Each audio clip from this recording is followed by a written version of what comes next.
Our vice chair. Welcome, everybody. Shruti has gotten a promotion at work and had to go to Maine. So you got me instead. Mark, I have a question. Can the people on the people who are commissioners who are dialing in, can they use the chat to communicate? They cannot communicate with us virtually in any manner, unfortunately. What if they do sign language? Yeah. But yes, you're welcome to come in. Yeah, we're Perfect, Nelson. So we may be getting quorum then. So with that, I can start the introductions. Jill, if you'd like, I can start the. Yes, please do. Yes. All right. So I'll say it again. So good evening, everyone. This is the September 19th Park and Recreation Commission hybrid meeting. My name is Marco Rivero, and I am the staff liaison to the PRC. I would like to remind our attendees that the PRC meeting will be recorded, and that has already begun. We ask that commissioners, presenters, and attendees please mute your microphones and turn off your video feeds if you are not speaking. For those attending via telephone, you can mute and unmute your microphones by dialing *6. The top toolbar contains a raise your hand function in case a commission member or presenter has a question during the meeting. Commissioners and presenters may share their screens using their content box, which is right above on the toolbar. The chat box will also be checked routinely, mainly to address logistical questions or issues during the meeting. During the public comment period and during the agenda items discussion, the chair will recognize virtual participation first, and then in-person attendees will be able to comment. And that is only if we have an in-person quorum for our commissioners. As way of information, we will also be holding a public comment period at the beginning of the meeting. Each public commenter will have up to 3 minutes for that comment period, and I will signal to the speaker once the time is up. And I believe today we have 2 speakers that have signed up.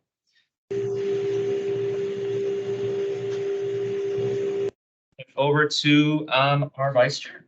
Good evening, and we'll just go right into adopting the minutes from the 18th. Are there any discussion?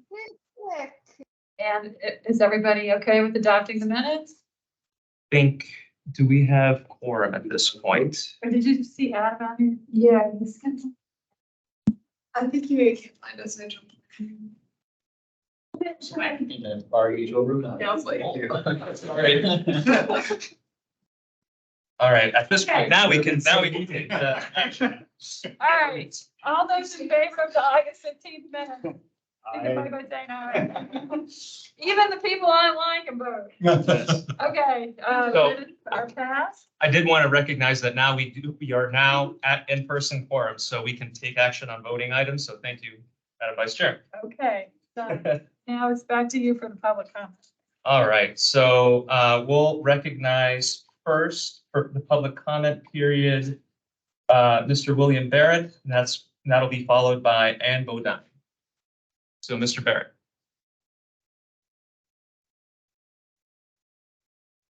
I don't think he's with us at this point, Mr. Barrett.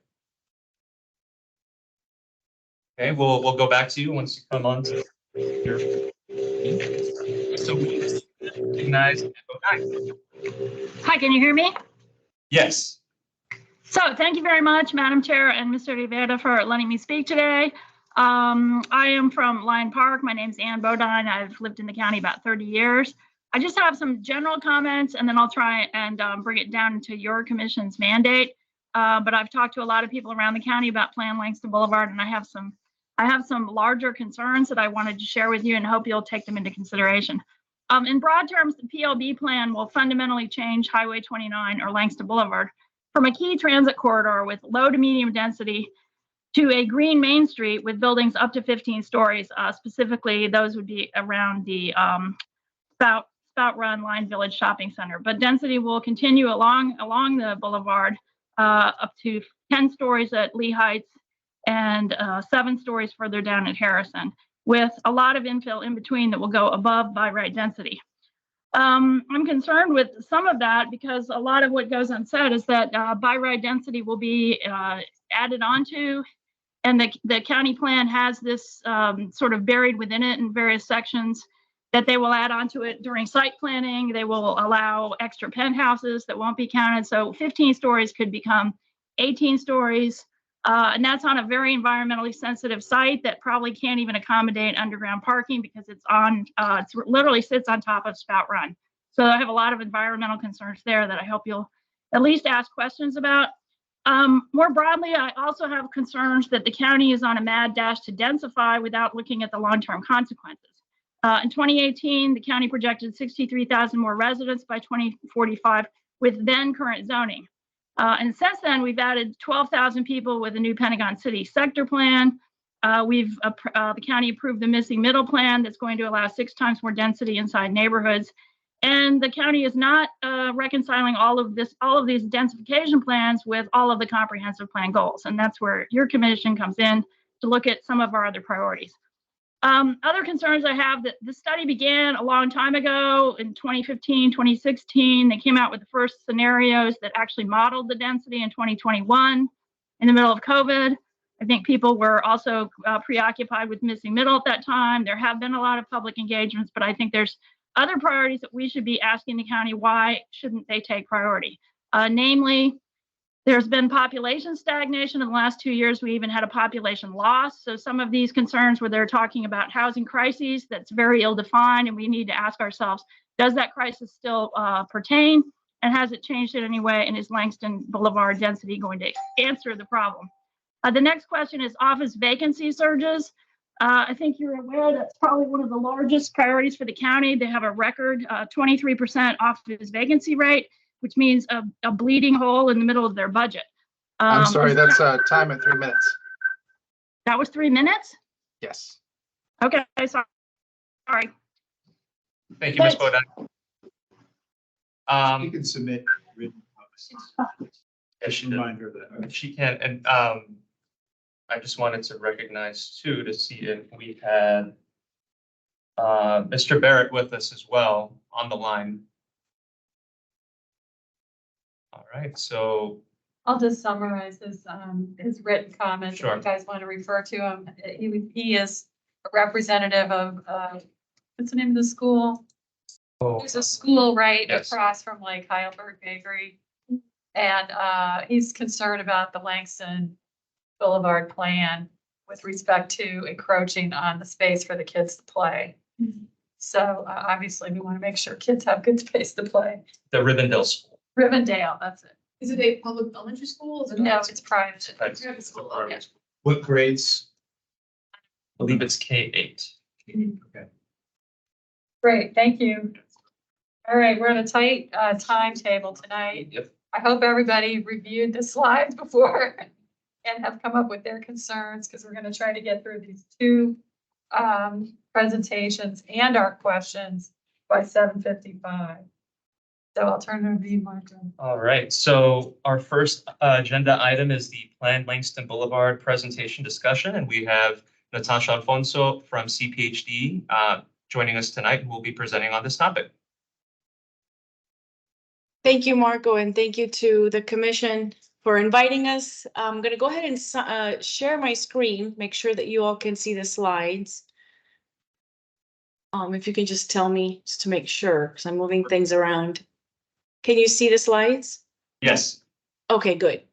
All right, I'm going to have a relatively short presentation, so I want to make sure I allow enough time for you all to ask questions and for us to give you hopefully the answers that you want. Again, thank you for inviting us. My name is, as Marco said, is Natasha Alfonso Ahmed, and I am the project manager for the Langston Boulevard Planning Study. As most of you are aware, staff is in the process of developing and ultimately adopting a comprehensive, very high-level vision for the corridor that will guide both public and private investment long-term. We are currently completing phase 3 of a multi-phase planning study, which began in 2019. Based on prior analysis and community feedback that we've heard, we've developed and recently released the draft plan, which was in June. That plan includes new policies to support the goals and vision of a green Main Street, as well as preliminary information on implementation.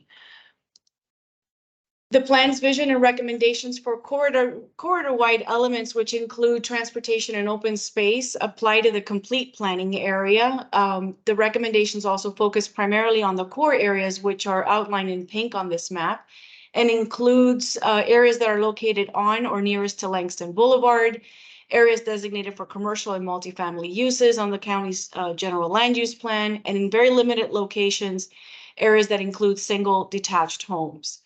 Recommendations for all elements will apply to the core study area for neighborhoods 2, 3, and 5, which includes 5 West and 5 East. Neighborhoods 1 and 4, which are East Falls Church and Cherrydale respectively, have adopted plans, and those policies will continue to apply in those areas. So the plan's policies and recommendations are centered around sustainability, environmental resilience, and equity by applying a sustainable and equitable approach to land uses, by leveraging proximity to transit and existing activity centers to reduce travel times along the corridor and carbon emissions, and by increasing housing supply and meeting the needs of diverse residents and household types along the corridor. The plan proposes goals and policies for 9 key planning elements supported by design principles and guidelines that are related to the built environment and the public realm. The policies for public spaces focus on expanding the public space network by achieving new POPs or privately owned public spaces with redevelopment. They also focus on providing a variety of space types, activities, uses, and sizes, and expanding the network of off-street pedestrian and bicycle corridors to ensure that new development provides adequate connections to these spaces.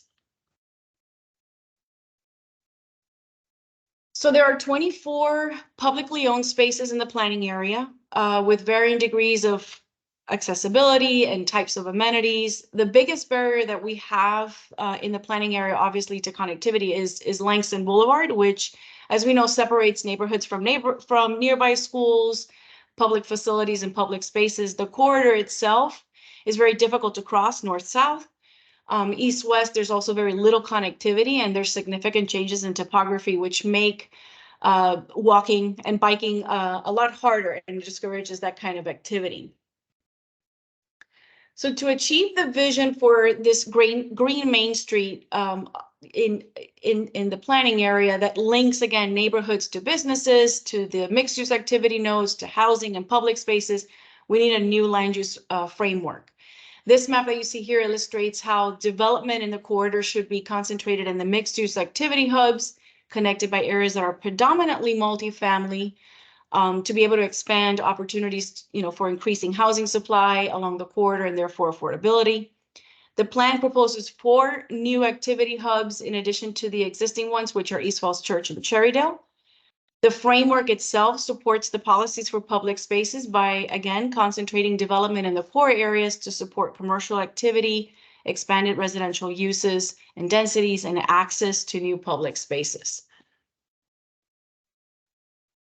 So the policies on building form are aimed at achieving context-sensitive building design by focusing the tallest building heights at activity hubs, at key intersections, and within walking distance of transit or metro and bus stops, and by establishing minimum setbacks and upper story stepbacks and height transitions to ensure that the new development actually is sensitive to the adjacent environment. The plan's goal is to incentivize positive change in the core areas by providing other choices besides by right development. And we have indicated a couple of times that additional density and height is needed in order to encourage special exception development that will help implement the vision for the planning area and achieve countywide goals for increasing housing supply and affordability, sustainability and resilience, and of course, expanded network of public spaces. This diagram identifies the location of the existing spaces, which are the ones inside the gray circles, and the general location of the proposed new POPs or the new privately owned public spaces, which are inside the green circles. The circles themselves represent sort of the, is the area that is within the 5-minute walk or the quarter-mile radius to those spaces. The existing spaces, as you can see, are pretty well distributed and are generally spaced between a quarter mile and a half a mile from one another. The proposed new spaces are in areas along the corridor where the distance between, again, the existing spaces is greater than the 5-minute walk. So we're obviously trying to create better accessibility or more accessibility to spaces for all residents in the entire planning area.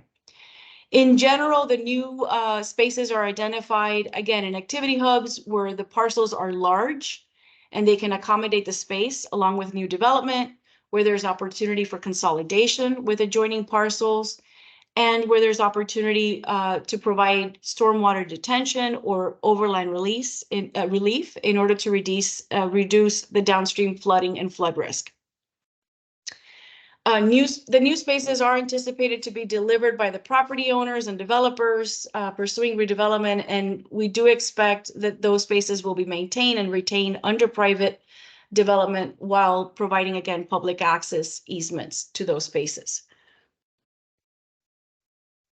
So through this plan, there's a potential to increase, again, connectivity and achieve an additional 28 spaces in the core area. As I said, the planning area has 24, so this would add another 28 to just the core area.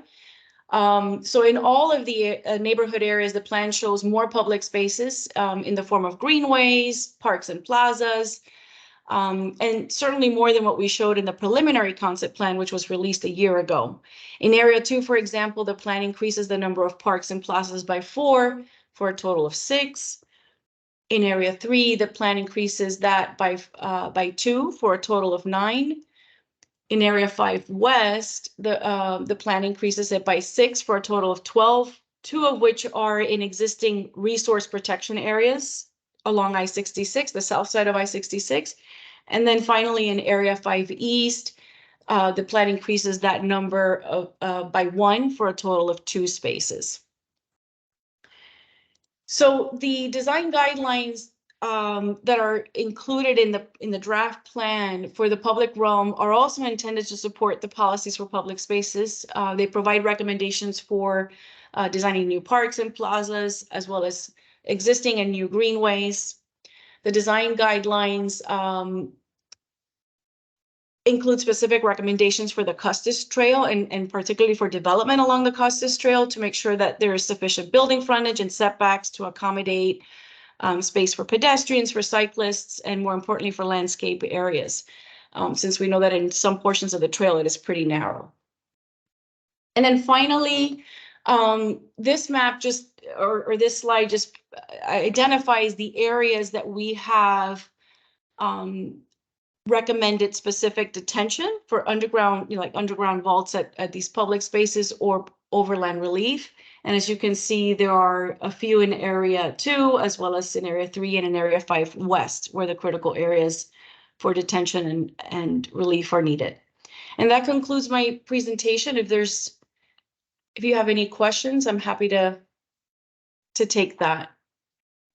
We should probably recognize the virtual participants first. Sure.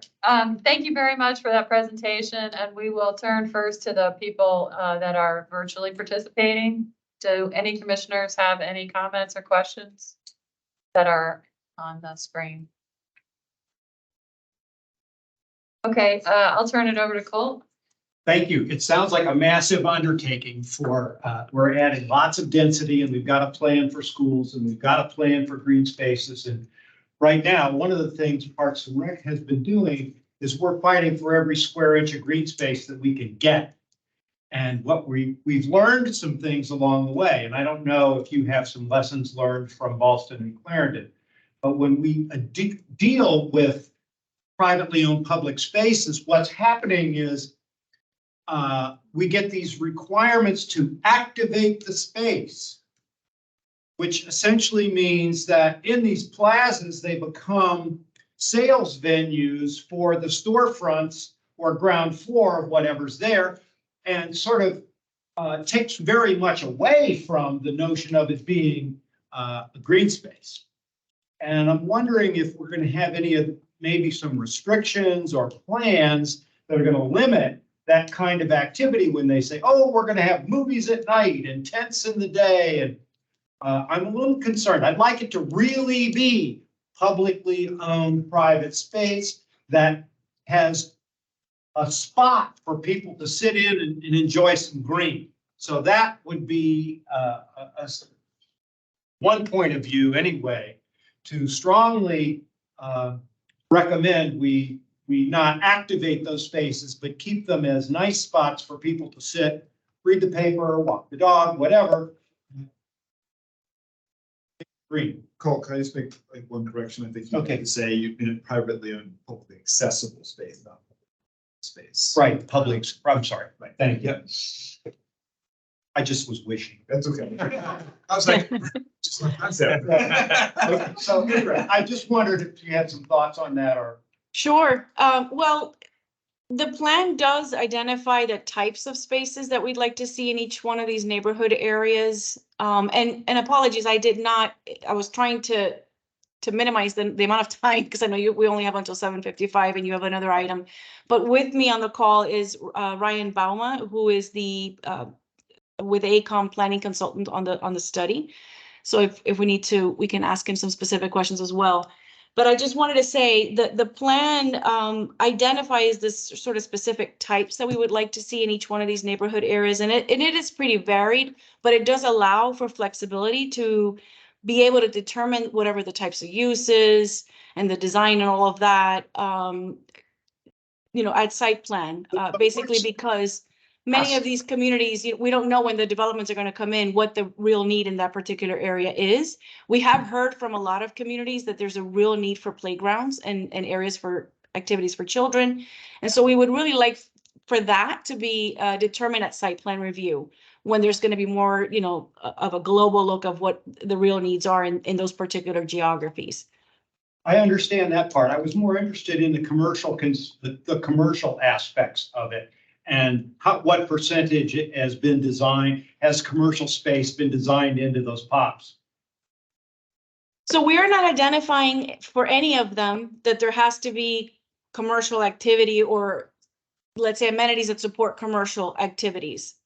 Other than in the mixed use areas where we say there could be things that support commercial activities, but we're not defining. Is that allowable in this plan? Can you repeat that? I'm sorry. What percentage of space can be commercial space of pop space? That's what I'm looking for. We are not defining that in this plan, again, to be able to leave that flexibility. But we're not saying that it has to be a minimum of X% for commercial. Just think the flexibility is one way. Mm-hmm. And I'd like it to be tilted in the space of green and people living there as opposed to the people selling things to the people who live there. Okay, good point. Well, we'll take that back. Thank you. Thank you. Let's turn to Adam now. Yeah, it's kind of sort of piggybacking on Colt's question. So one of the goals in the public spaces master plan was for the county to acquire land. And it seems like most of this is focused on privately owned land.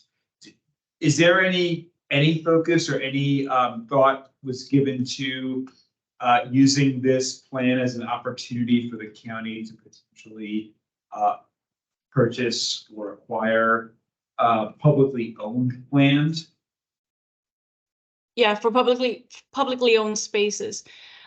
We have heard that as part of the feedback from the community, and we're certainly going to be adding some language in the RTA draft that will address that, mainly to clarify that the county does envision in certain strategic locations, let's say where there's excess public right-of-way or opportunities to convert public right-of-way to public spaces, that is a place where the county could strategically invest. So that's one thing. The other thing we're going to be clarifying in the plan is that, the county will try to assist whenever possible. When there's adjacent redevelopment, let's say, we'll assist with, again, the improvements of public spaces in conjunction to projects that are developing or coming forward with a site plan. With a site plan. And of course, that's going to be dependent on the specific site conditions, the timing and funding that's available. All of that goes through its own process in terms of identifying what funds can be allocated through the CIP. But we will be clarifying that the county is interested and will be looking at opportunities for investment in those specific, under those specific conditions, let's say, or opportunities. Okay, so yeah, so this it also piggyback on Coke. I think it's really important that there be. I know that you want flexibility, and I think obviously we don't want to have it hard and fast and that you can't break this because some of our zoning rules are like that, and that's why we can't change those things, which we're gonna be talking about next. But you know, if we don't set goals, if we don't set targets that we're looking for, it's not gonna happen. You know, those spaces will become hardscape. They won't, none of them will be green, and we call green spaces. The other thing I was going to say is also is that this often I find a mixing of public space and green space meaning the same thing. They don't mean the same thing. Right. Other spaces that are privately owned public spaces are not parks. The exception Right. to that, what Amazon's done in Pentagon City. Sure. But the vast majority of these spaces are hardscaped with biophilia around it. And so I really want to urge you to use this as an opportunity to when you say green Main Street, make it green. Use as many opportunities as we can to make this park space and not just public space, and to make it park land so that the county can build on its inventory of park land that we have. Yeah, thank you so much, Adam. If I can just follow up on that comment. I tripped over your statement that the privately owned public accessible space will be maintained by the private developers, Mhm. which gives me quite a bit of concern with respect to whether the county's values of planting native species and maintaining a certain percentage of tree canopy will be able to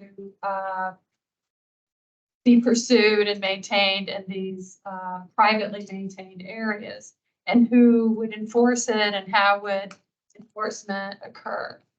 So that's just a follow up on what Adam and Colt were talking about. I also had a reaction to the photos of the various types of spaces, and I noticed that you know, they are not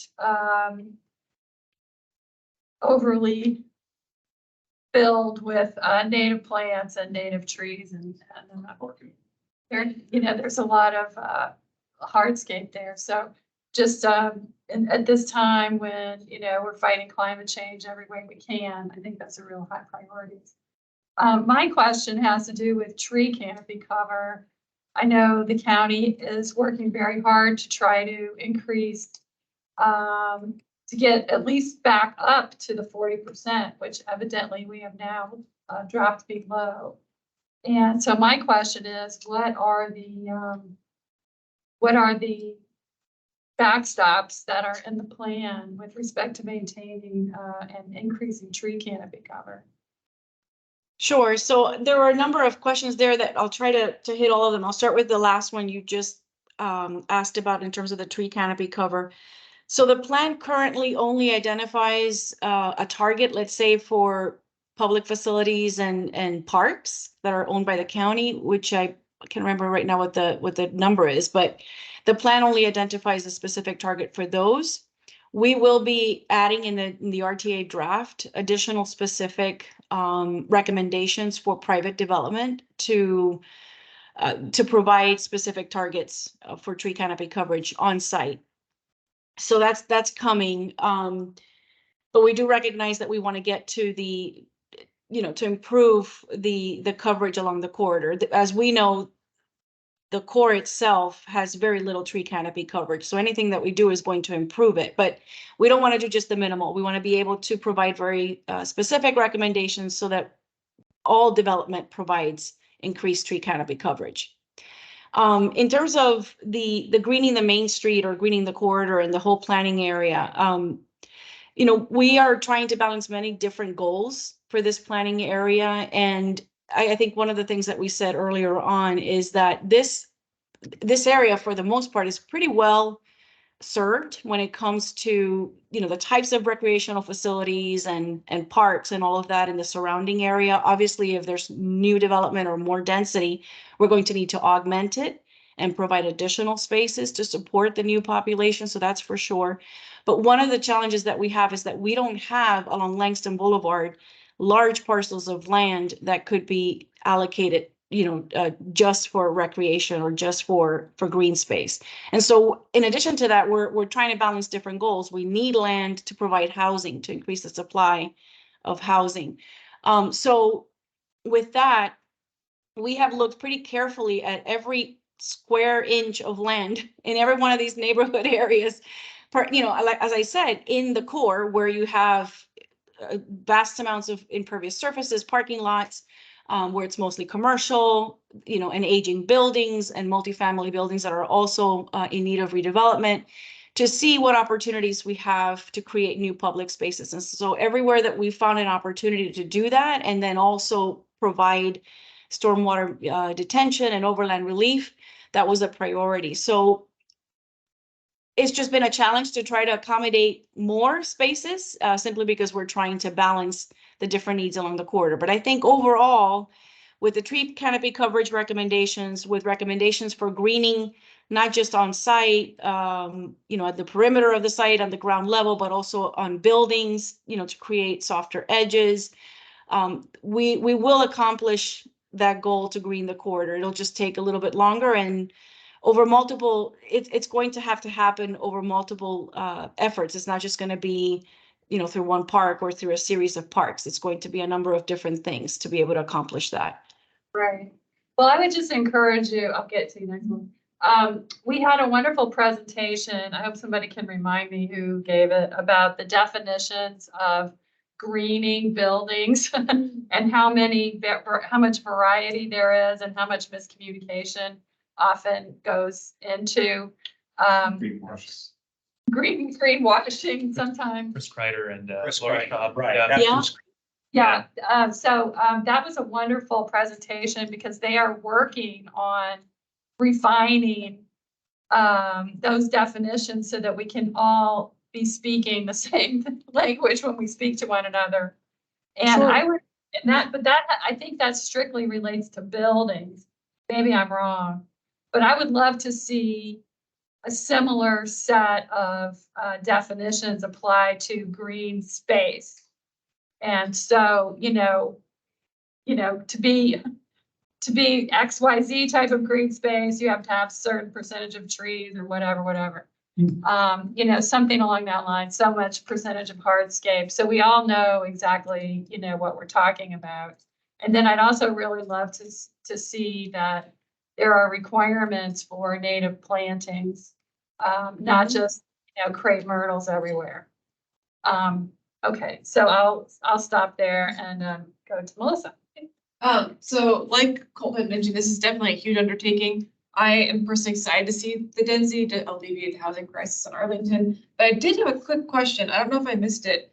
You mentioned that that it was difficult to cross the north, south, east, west of the road, which I personally have experienced. But I don't think it was mentioned how that's planned to be alleviated. I think we just kind of went to the next one. So I'm picturing like the over crosswalks on it's not Tyson's Corner, but there was like a crosswalk over a big road, Arlington Boulevard. Yeah, it's like I'm picturing that. Are we picturing 50 stoplights, like to just slow down the traffic, like tunnels?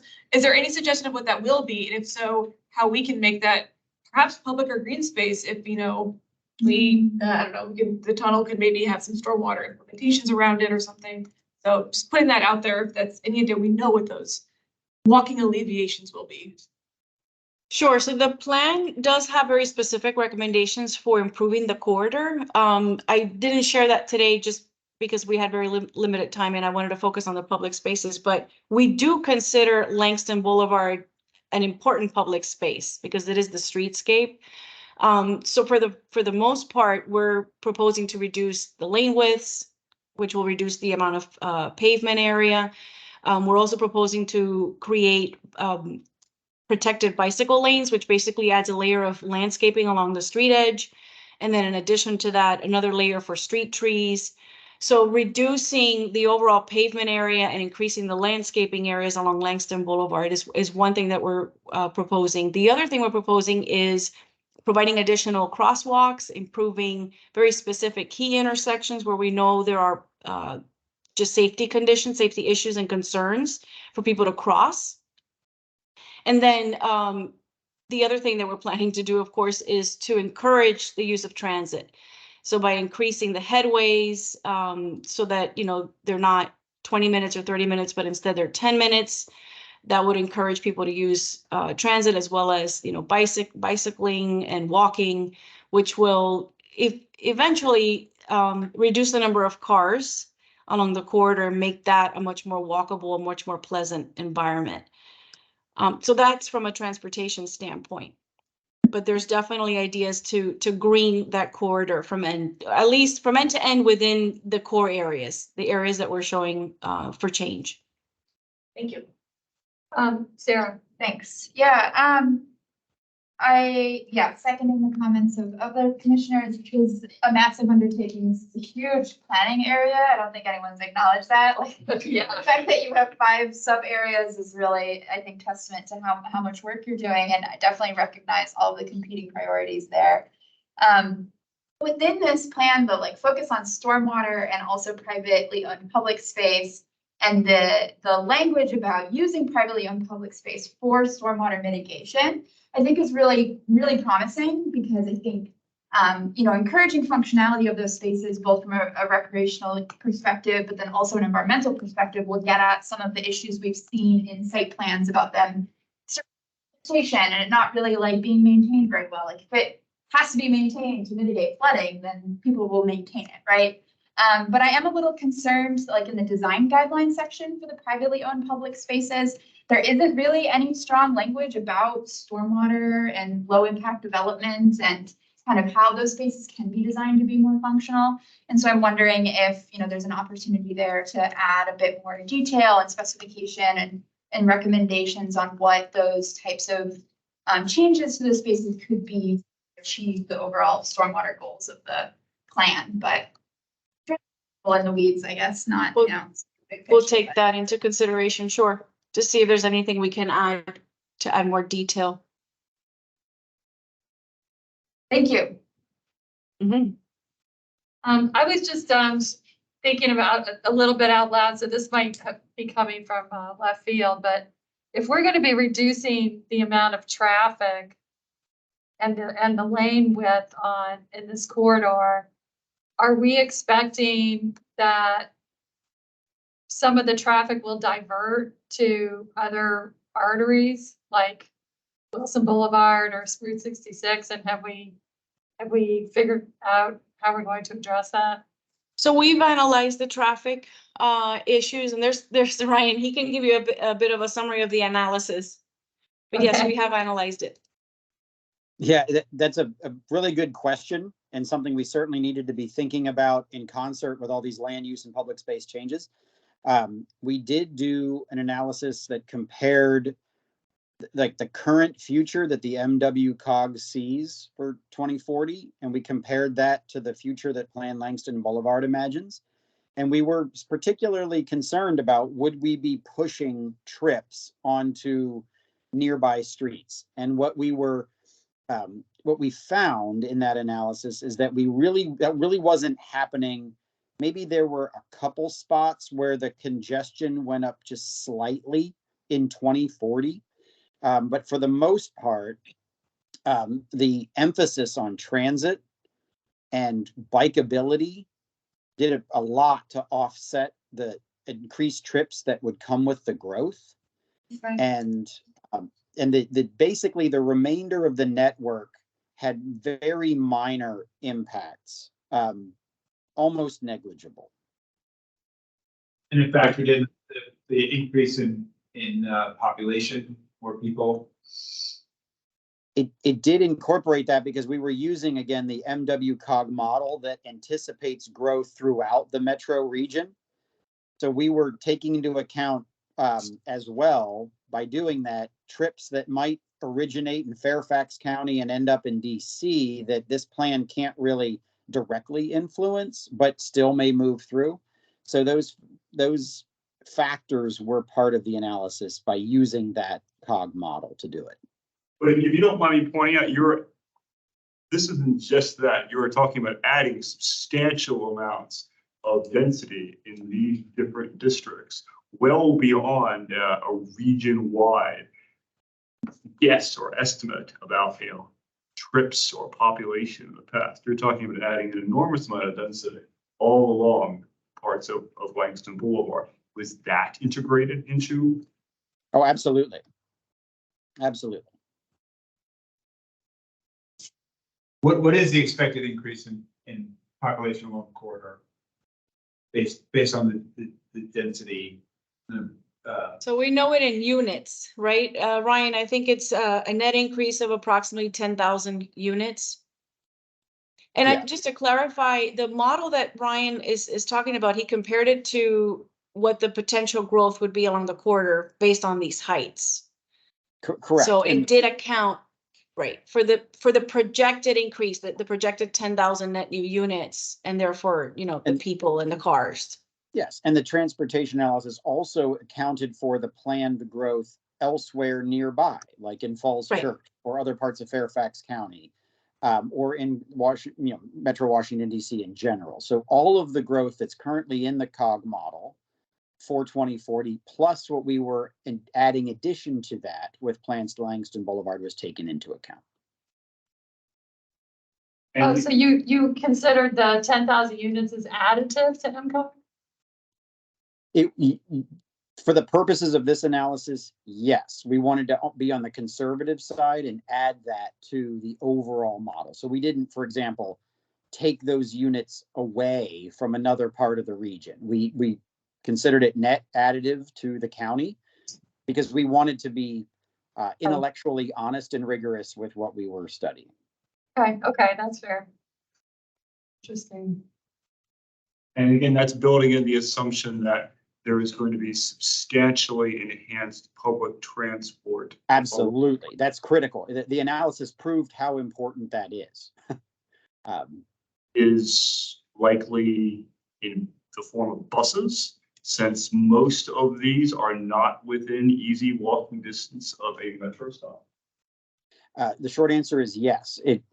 A significant part of the transit set of recommendations has to do with improving the frequency and the experience of, so the frequency of the bus service, the experience of waiting for the bus. So the predictability and the frequency go way up. There's also recommendations that have to do with signal priority and other things that make the bus trip the most predictable and kind of the path of least resistance out there in the future compared to other modes. There's also, it's important to note though, that the improvements in the streetscape that account for, that help with bikeability and walkability in general are also really important. So it's not only on the shoulders of the bus system to improve. It's also quite important that shorter trips be more possible by bike and by foot. And this is the anticipation is that Arlington County art system or whatever it is in 2040 will be shouldering this burden because Metro is not exactly doing well these days. And you certainly can't be making promises on what they're going to do. That's a good point. So that was also the topic of the Transportation Committee's discussion quite a bit. Again, trying to summarize and tell me if I get this wrong, Natasha, the folks at DES have talked about the headways that are necessary, and they've talked about the improvements that are necessary in the bus system over time, and they would be added incrementally to help encourage the right kind of development and to support it simultaneously. It is not clear, and it hasn't been committed to yet, whether it's a WMATA route or whether it's an ART route, or like you said, a future service that doesn't exist today yet. We're more or less at this point trying to identify what kind of service is necessary to make this new North Arlington system work, and who operates it, and that type of thing has not been committed to yet. Well, you're right that we're getting kind of off topic. Good idea. I did want to ask one other thing, and so I don't want to monopolize anything.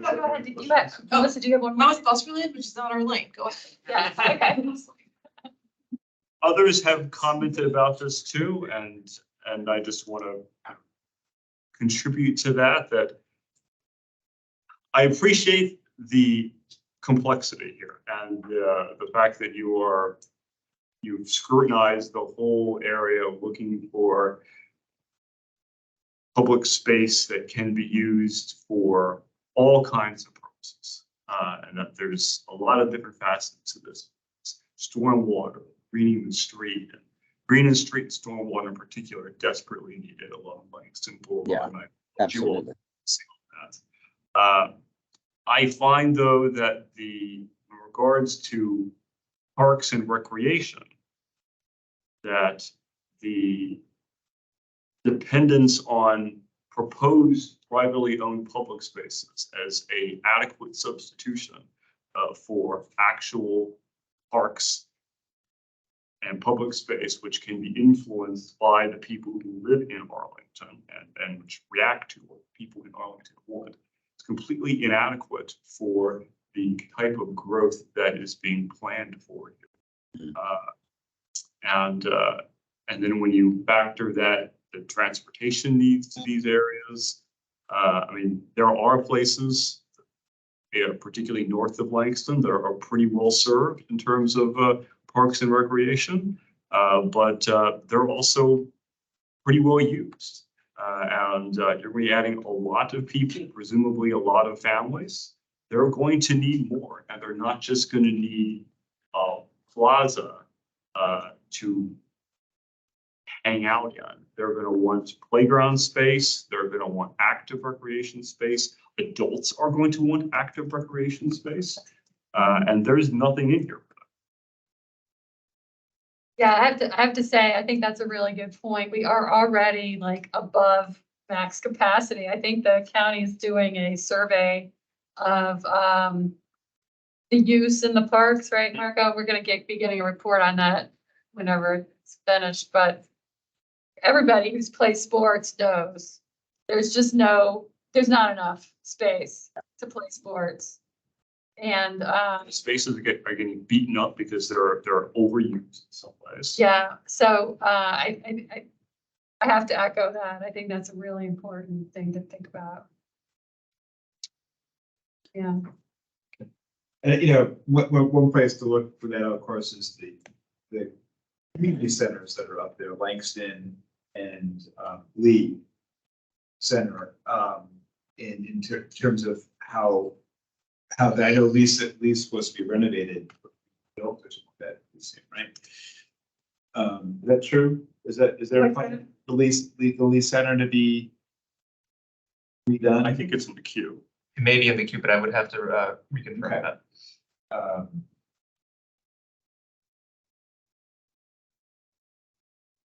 So, well, we have 6 more minutes. Anybody? Oh, no, we don't. We only have 1 more minute. We only have 1 more minute. Yeah. So, well, let me just sum up by saying thank you so much. This has really been edifying. We really appreciate the hard work that has gone into this. And we appreciate you coming and listening to our comments. And I'm sure we will be following up with a written set of recommendations too. So thank you so much. Thank you. And yeah, we look forward to reading your comments. I did want to clarify that we will not be issuing or let's say releasing the RTA draft until the end of September. So in about a week and a half or so.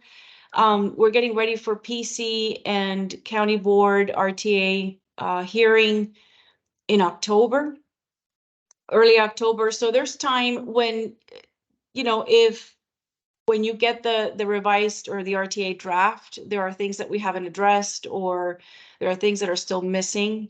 We're happy to come back after the RTA draft before we go to the county board for final adoption, which we hope will be in early November or mid-November, whatever that date is. We're happy to come back and, you know, have some follow-up conversations if needed, you know, to address those things. But hopefully the new draft will cover a lot of the things that you've outlined in your comments so far. Great, great. Well, thank you for that offer, and we may take you up on it. All right. Well, thank you. All right, take care. Bye-bye. Thank you. Thank you. All right. The next topic item is the use permits for public spaces design processes, presentation discussion, and we are actually joined here by Walter Gonzalez, Irina Latsik, and Nick Rogers. So kick it off to you guys. Thank you, Marco, and thank you. Good evening, commissioners and members of the public. My name is Irina Lazic. I'm a long-range park planning section supervisor with the Department of Parks and Recreation, and we are pleased to present you this evening the second phase of a broader zoning study related to public spaces, and this phase focuses on use permits for public space processes. I am joined tonight by my two colleagues, Nick Rogers from the Department of Community Planning, Housing and Development Planning Division, and as Marco mentioned, Walter as well, who is a planner with DPR. During this presentation, we're going to try to make it as brief as possible, and you're going to see all three of us in the presenter role. So I'm going to start, and then I'm going to hand it over to Nick and Walter. So we are going to be also answering any questions that you may have after the presentation. Very quickly about the purpose of this study. The purpose of this study is really to explore adding a use permit option for the county board to consider case-by-case modifications of Arlington zoning code for public spaces to enable more flexibility about the location of facilities, where the facilities in parks can be located, to avoid environmentally sensitive areas, and to also reduce parking requirements where parking is unnecessary or other alternatives are available. This study originates in the Public Spaces Master Plan. You all know that that plan was adopted in 2019, and the plan included a recommendation to review and update the zoning regulations, and the plan identified some specific categories of the zoning that should be reviewed, and they're all listed here. Next slide, please. The PSMP, as you can tell, the PSMP envisions this as a very broad study of many and very complex issues related to public spaces. So we envision this study as a three-phase approach. A first study was completed in March. If you remember, I believe in October of last year, we came to you and presented the stormwater management study with a public space component to it, where we addressed not only stormwater management facilities, but also placement of certain public space amenities in the setbacks. And we also increased the maximum height requirement for fences and walls in public spaces. So we already finished the first phase, and it was adopted by the board in March. And this is the second phase that we anticipate to finish this winter. Phase 3, which is a more comprehensive and more robust study, we hope to commence in sometime next year. So I'm going to hand it over to, I believe, you, Nick. That's right. Thanks, Irina. So in looking, as we were coming out of the first phase of the study, we knew we wanted a near-term tool for the county to utilize for some forthcoming capital projects for its parks and open spaces and other public spaces. And we have some precedent that we're drawing inspiration from with a zoning ordinance amendment that was completed in 2016 to the benefit of APS, to the public school system. Several of you may recall at the time that APS was embarking on several simultaneous construction projects to increase capacity at new and expanded schools. And some of the strictures that were identified in the PSMP were at the time similarly applicable to our public schools. And so what the board did to allow that case-by-case flexibility to go along with those individualized reviews was to expand the use permit flexibility, to expand their modification authority to account for tweaks and other modifications to existing regulations related to maximum height, setbacks, density, and parking as well. And so for a brief moment, Walter, for the next slide, we want to make sure that we're educating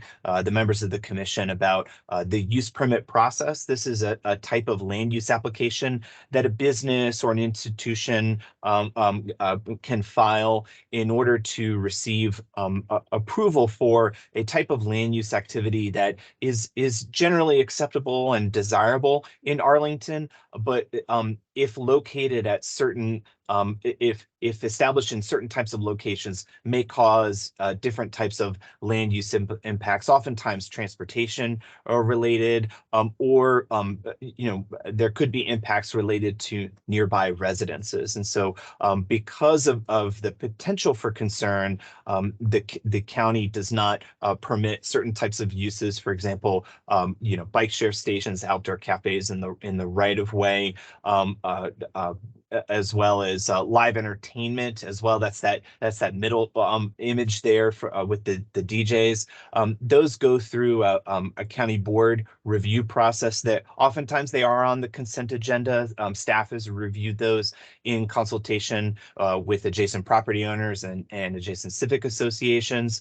And so oftentimes the use permit is permitting a type of use. But next slide, as with the schools process, sometimes that use permit can be used to modify individualized zoning regulations, whether it's the parking requirements for a childcare center to allow for a reduction, or for an outdoor cafe to it perhaps expand the number of seats or expand the hours of operation, again, on a limited case-by-case basis, and the mention for schools as well.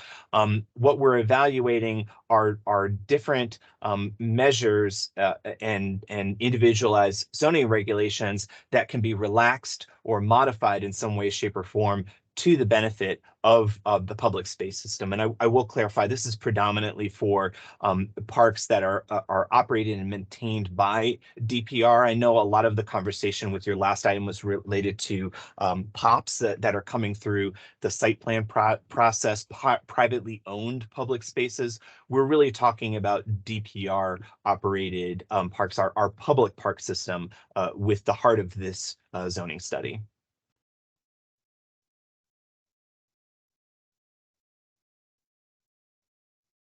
So you may find yourself asking, why should the county change? Why should the county zoning change for the public spaces? The purpose of the study is to identify opportunities in our zoning standards for changes that would enable more creative and efficient use of Arlington's limited land devoted to public space. The zoning standards, which control the placement and dimensions of structures in public spaces, have largely remained unchanged since the 20th century's midpoint. However, what we ask of our public space system has matured and evolved over the course of the years, and recreation has changed to include access to natural resources, environmental protection, stormwater management, conservation, forest, reforestation, sports, and other types of programming, as has changed over the course of the year and has created new uses for sports and illumination of athletic fields in certain contexts. After examining several public space projects that have been completed in recent years and considering how zoning flexibility could be helpful for the development of planning of future projects, staff landed on 4 main areas to examine with this zoning study. Increased height requirements to allow for taller structures, reduced setbacks to allow structures to be located closer to the street, particularly helpful for smaller sites. Parking modifications, parking flexibility to avoid unnecessarily adding parking to a public space when the space can be used for a more desired purpose, and signage to enable better wayfinding identification in the county's public spaces.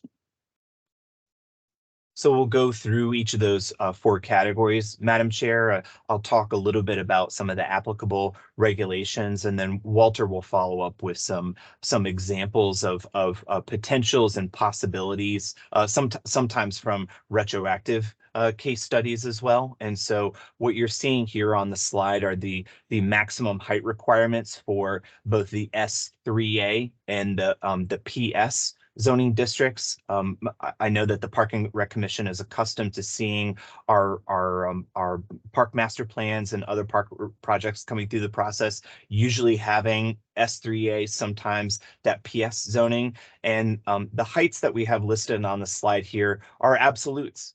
They cannot be increased or breached in any sort of way without some sort of potential modification, like the potential amendments that we're suggesting and considering.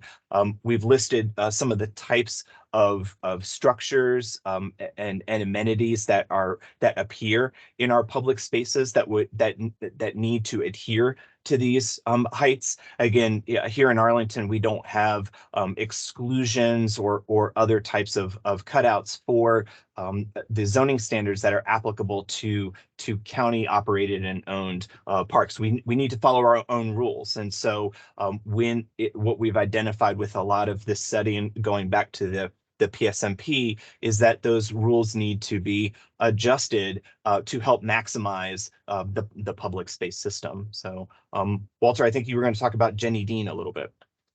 Yeah. Well, as all of you may be familiar with Jenny Dean Park, which went through a extensive public engagement process during the master planning process. And as you may be aware, this is the final design that was adopted and implemented for the park. And an issue for the park was that in the expansion and acquisition of some of the sites, the expansion of Jenny Dean Phase 2, some of the parcels were zoned M1, and the rest of Jenny Dean was zoned S3A. And throughout this process, there were improvements to the athletic fields and the athletic field lights. After reaching final design as proposed, the park improvements included 75 plus foot athletic field lights. The athletic field lights are required to be this tall to provide safe lighting levels while reducing light spillover and glare into the surrounding neighborhoods. The S3A zoning district allows for heights up to 68 feet, but the S3A zoning height limits are too restrictive to accommodate the proposal of height of the athletic field lights. So in this example, this is why Jenny Dean was rezoned to PS district, because it allowed flexibilities in the heights.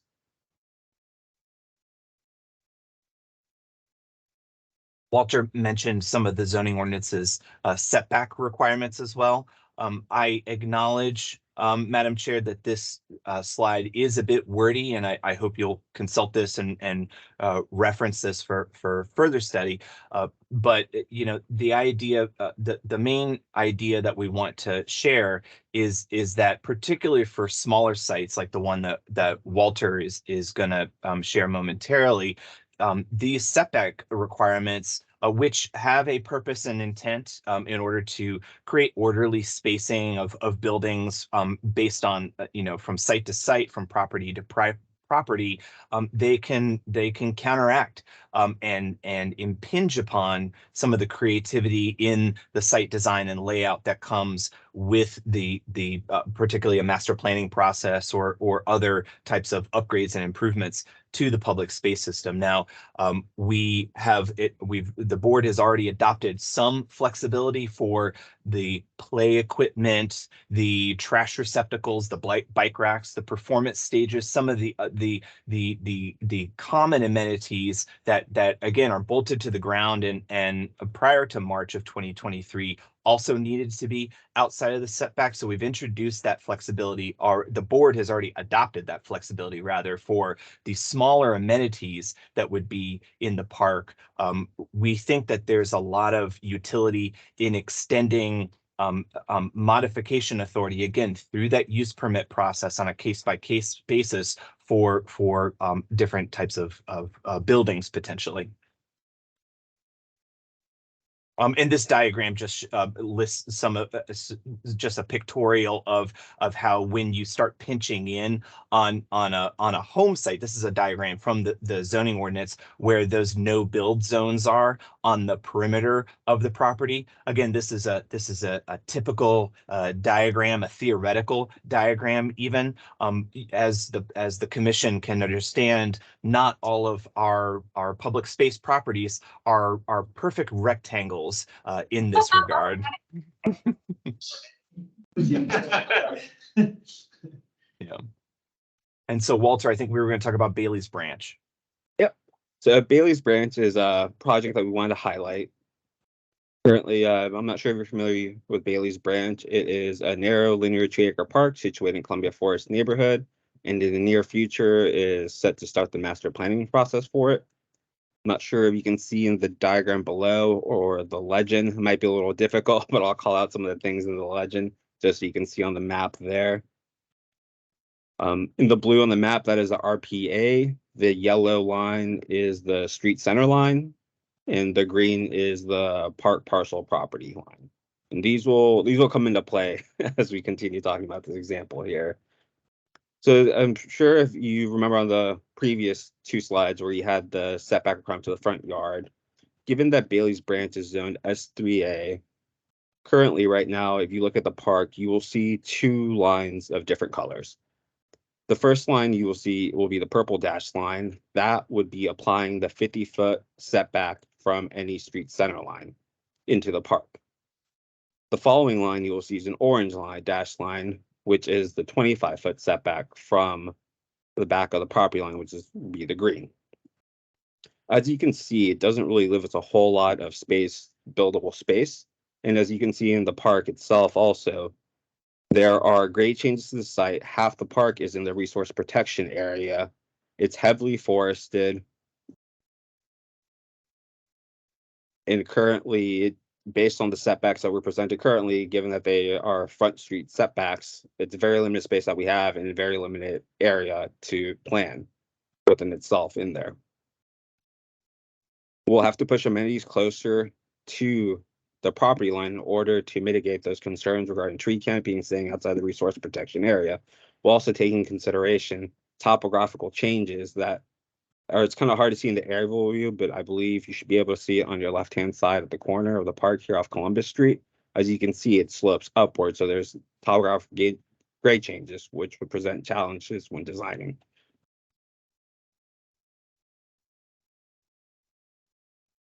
Another example that we've been doing regarding reduced setbacks is there's been a request and consideration. There's been a request consideration of the placement of restroom facilities in some of our parks that currently don't have any. In this example, this was a community request near Drew Park and John Robinson Junior Town Square, in which the community expressed a desire for a restroom to be located close to the property line, close to the street, in between Drew Park and John T. Robinson would be accessible and visible to users. But going off basic current setbacks, Drew Park is zoned S3A, and we'd have to apply the either grade or 50 feet from the center line or 20 feet from the property line. It's a little hard to tell on the drawing, but the pink line is 50 feet from the street center line and the yellow is 25 from the street right of way. Ideally, we want to place the restroom facility closer to the street, but current setbacks wouldn't allow us to. So therefore, we have to place the restroom facility further into the park, which would not be ideal, as there is also topographical changes. And then there's also a desire, it reduces our ability to locate the facility where the community ideally wanted it desired.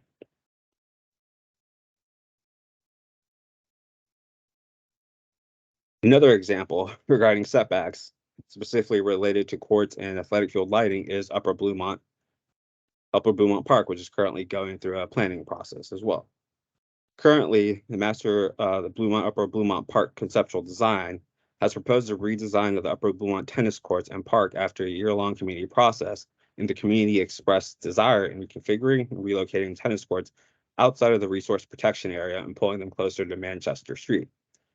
For Upper Bluemont, the design issues are the courts and the lighting poles for the courts encroach into setbacks, as this was done to pull the courts outside of the RPA as much as possible.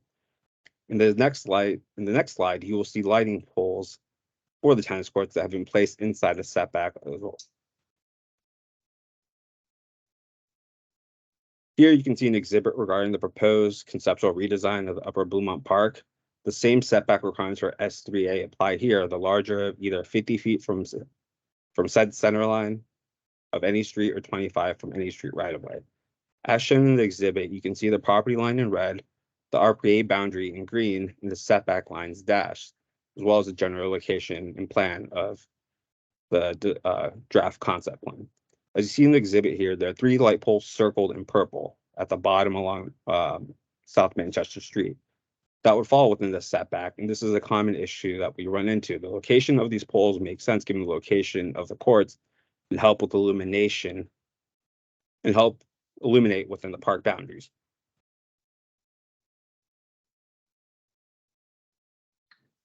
And so that third grouping of zoning regulations that we've been examining are the parking requirements.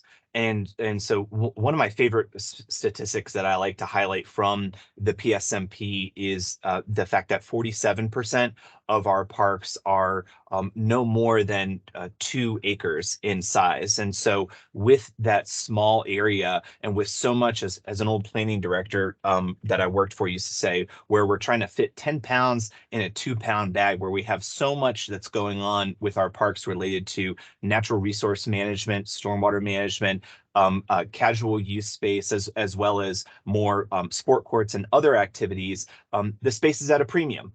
And in the event that staff, in consultation with the community and others, may see alternatives or other opportunities to paving over our park space simply to meet zoning ordinance requirements, there we see a real opportunity to introduce some flexibility to allow the board to modify and oftentimes reduce those parking requirements. We think this would be really helpful for a lot of those smaller sites. Again, the zoning ordinance for certain types of amenities that would be placed in our public spaces, an athletic field that would be considered outdoor recreation, our courts, there would be a parking requirement that goes along with adding that amenity to one of our public spaces. And so this is a real essential piece that we feel should be included in what the board can consider on a case-by-case basis. Continuing off that, just want to provide some examples for flexibility in parking, building off what Nick had just mentioned. As you see here, there are parks that are situated in urban corridors that have recreational amenities that require parking for those types of amenities. But given their locations, including parking was not feasible and would greatly impact the design and function of these parks. For example, here on your left, you will see 3 urban parks, which consist of Murray Park, Hershey Milliken Park, and Gumball Park. These 3 parks are expected to start the master planning process, hopefully in the near future, for these 3 parks. As you can see here, Murray Park has active recreation with tennis courts. Hershey Milliken Park is more natural greenscape, and Gumball Park is also a natural area as well. With these parks, if we were to add any uses that required parking on the smaller sites, specifically Gumball or Hershey Milliken, they would, if we were to add any uses that required parking, they would only accommodate very few spaces and reduce the park space for meaningful uses. But without knowing the future uses of these parks, it's hard to plan for incorporating any uses that trigger parking requirements. Another example here that some of you all may be familiar with is Roslyn Highland Park. Roslyn Highland Park, this park project was done in conjunction with a site plan, where we were able to incorporate amenities that would normally trigger parking requirements, as the site plan was allowed modifications to parking requirements, as the project proposed enough parking for the entirety of the development area, which included the park and the building area as well. And just as we're about to wrap up, I'll just very quickly note, the 2 things, we have a lot of text on the slide, but the 2 things that we're really trying to be mindful of when it comes to our sign regulations in the zoning ordinance. There's some peculiar language about the location of a flagpole near an entrance of a building. Well, in the event that we'd like to install a flagpole in a public space that does not have any buildings, we'd like to eliminate some of the confusion around some of those requirements for what our sign ordinance, the zoning ordinance's sign chapters cover regarding flags and flag signs. And then also with the identification of parks. Currently, the zoning ordinance requires that freestanding signs, like the one that's depicted in the image here for Benjamin Banneker Park, those need to be either 10 feet back from a sidewalk or 5 feet back from a property line. And in some instances, that 5 or 10 feet can be pretty crucial in ensuring that a member of the public or an emergency responder can properly identify the name of the park and orient themselves. So we have been asked by some of our internal colleagues to consider, is there some way to ensure that we can introduce some flexibility for a certain sign standards?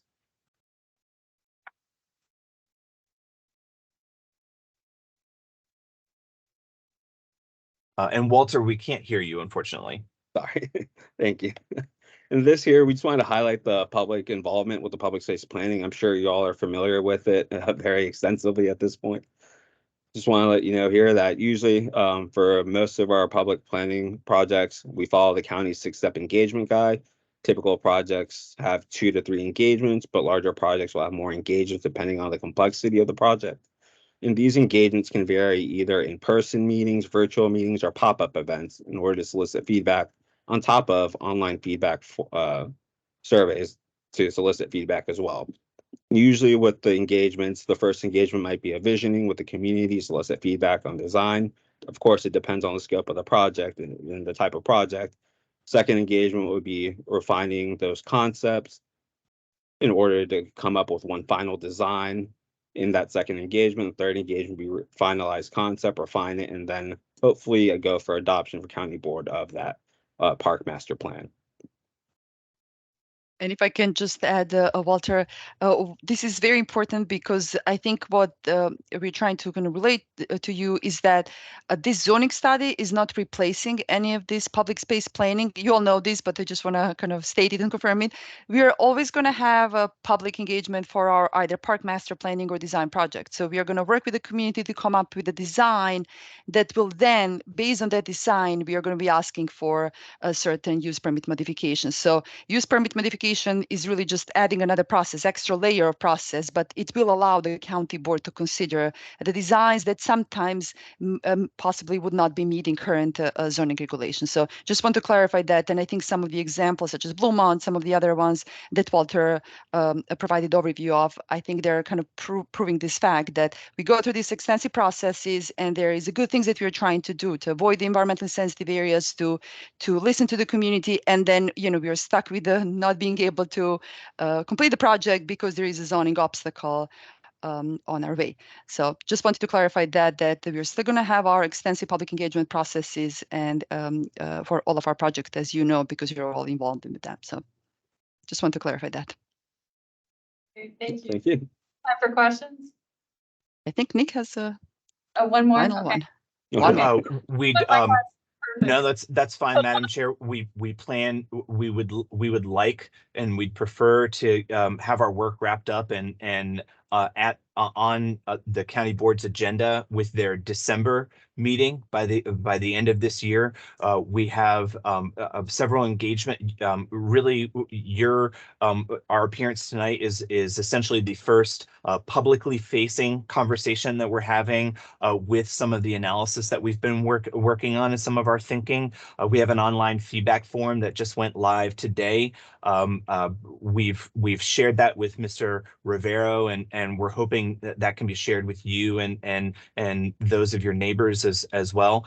We do have a tentative date of October 3rd, a lunchtime virtual public information session that you should be seeing some mention of in county correspondence. And we plan to be briefing the Planning Commission's Zoning Committee next month on October 10th. And so I think with that, Madam Chair, we'd be here to answer yours and the other commissioners' questions.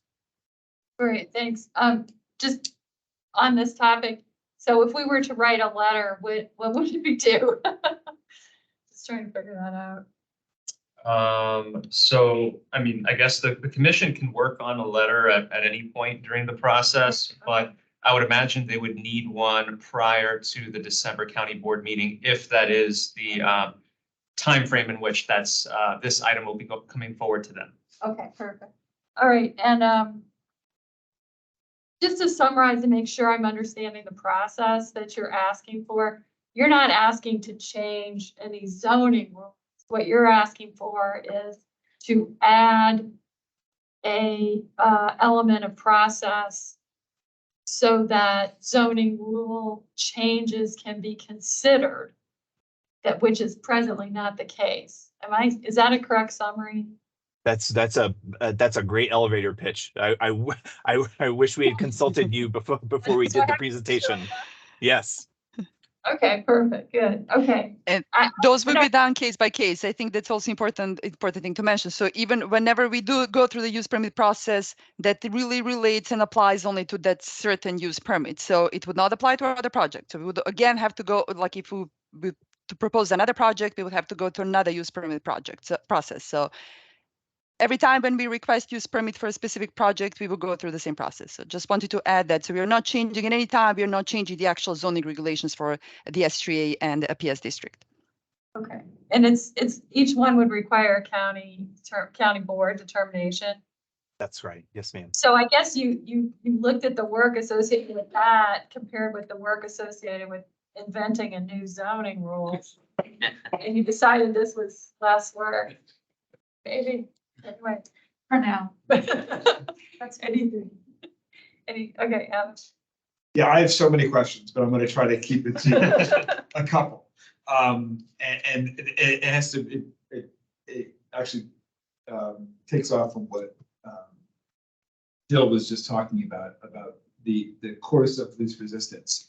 So first of all, I noticed with the JD, you switched the zoning of the park so that you didn't have to deal with the height permits. What do you do now if you can't change the zoning to make that work? How do you get these projects, or do you just change the designs so that they fit the zoning regulation? So I'll try to answer that briefly. So there are a couple of things we have done in the past. So we either change the design, that sometimes happens. We have to just change it. At the end, there is no other option. There is an option, as I think Walter mentioned, at Jenny Dean case, and there were some other examples as well. But in Jenny Dean, we ask not to rezone this park to S3A, which is normally where most of our parks are located, but to PS district. PS district is another public district which allows for park uses. So it's not uncommon completely. So, but PS district is mostly for different types of facilities. But this is something where parks are located occasionally. So we could, this was done in the case of Jenny Dean. And a third option, which we normally don't like to take, or we are not normally, it wouldn't be an easy process, is to ask for a variance, to go through a specific process to ask to go through the Board of Zoning Appeals and ask for a variance from the zoning regulations. So that process is usually very complex. I know that our planning department and the planning commission do not usually support requests like that, because it's really in the request for the zoning variance, you have to prove hardship. And hardship is not just, well, this is design that the community wants. That wouldn't really be appropriate hardship. You would have to really prove that, and sometimes we can do that, sometimes we can't. Prove that there is something unique with that site that would then allow, there was nothing else we can do. We just have to ask for a variance. This is the only option that we have. So variances are hard to be approved, you know. So I think Nick and you can help with this part, because you know more than I do about this. But I think that is kind of to summarize, those are three typically what we do for some of these when we know that we are not meeting zoning regulations. Nothing further to add. Okay, so that actually leads me to my second big question. And first of all, thank you for doing this, because it's ridiculous that you haven't been able to do this before. And so I appreciate the fact that you are doing this. But I would suggest we need to go further, because even the use permit process is a process you have to go to. And the idea of having to go through a use permit process in order to be able to put a sign in a different place in a park than you can right now is ridiculous, a waste of a lot of people's time and money to do that, because you have to spend the time putting together all the arguments with it, and it's just ridiculous that we should have to do that. So, a couple of big ideas I have. First of all, defining a structure. Right now, I guess it's defined as something that's attached to the ground. Was that the intent of the setbacks and the height requirement? Is that they want all structures, even poles, to not be above that height? So one of the things I'd like to consider in phase 3 is instead of having to go through a use permit to get light poles to be higher than they need to be, why not take light poles out of the zoning requirements in the first place? So that you don't have to even do that, because it's not, I doubt that was the intent to say that we couldn't put a light pole that was higher than that because the